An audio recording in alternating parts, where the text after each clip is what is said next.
Hey guys, I'm back with a new read, and I'm really excited about this one because this one is from Bethany. And if you don't know who Bethany is, just go check out some of my other videos. She's really great. She's a writer, and so this is from her. And it is called, what is it called? Terra Chronicles.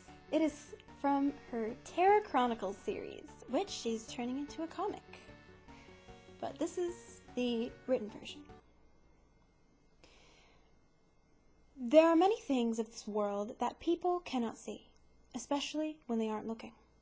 It is a sad fact that everyone must accept at some point. They live out their normal, dreary lives on the crust of the planet without any notion that they are surrounded by a supposedly invisible world of burgeoning energy and light. Such power should not be ignored, and it isn't, by the fair few who are able to see it. But mostly it lays dormant and untouched by the people who once let it take up the cores of their very being. Thousands of years ago, it was different. People used to accept the power with open arms, and it had accepted them in kind. Unfortunately, after the events of the invasion, those doors were forced shut, and the connections between the power and the majority of the population were lost. Fear, it was found, could be a terrible and incessant dictator in the hearts of the weaker. The few who could still use the power became hated and ostracized as time went on, and in order to keep the peace, memories were buried, history was rewritten, and those different from the rest escaped into the shadows, forgotten by the rest of the world.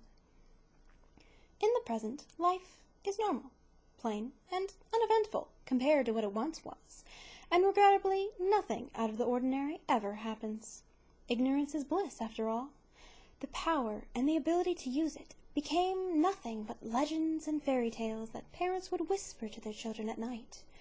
For to them, spirits and magic of all things could never possibly exist in the world that it is today, and any possibility of it actually being so is totally ludicrous and impossible in every way. If only they knew. If only they acknowledged not all that is real is necessarily seen, and not everything seen is necessarily as it appears. The Ray family, for instance, is an example of the latter. If one were to go down to the suburban area of the Forester Central and turn into the cul-de-sac right before the big oak tree, one would find the typical gray and white house of 332 Palm Grove Court. To the general audience, the house is just like any other house, and the occupants are just like any other standard, ordinary, middle-class citizens. Nothing about the Rays or their daughter, Lavender, could ever suggest that they were otherwise. They were foreigners, obviously, with lighter-colored eyes and curlier hair, but that was where any significant differences ended.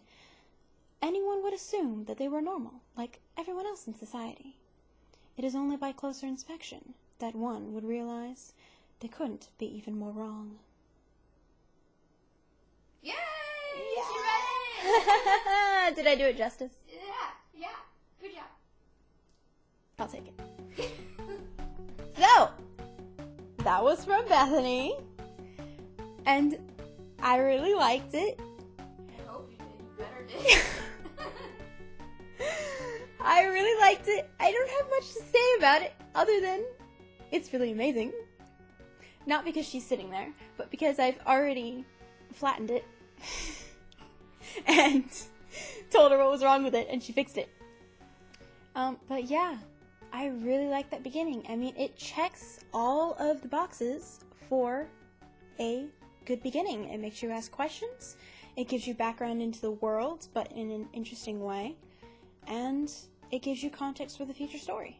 So, yeah, really good. If you would like me to read your work, then I have a Discord, and if you join the Discord, there's a channel on the Discord for you to submit your work to me. And I will be happy to read anything that you submit, just to give you guys a little bit more publicity. So just click that subscribe button, like this video please, and she's awesome, so watch her videos. See you soon! Hey guys, I'm back with a new read. Ugh. Hey guys, I'm back with a new read. Okay. Hey guys, I'm back with a new read, and I Okay. hope you enjoy it. What a lovely book. but I want to say that it's from you. Hey guys, I'm back with a new read, but this time, this one is by one of my bestest friends, Beth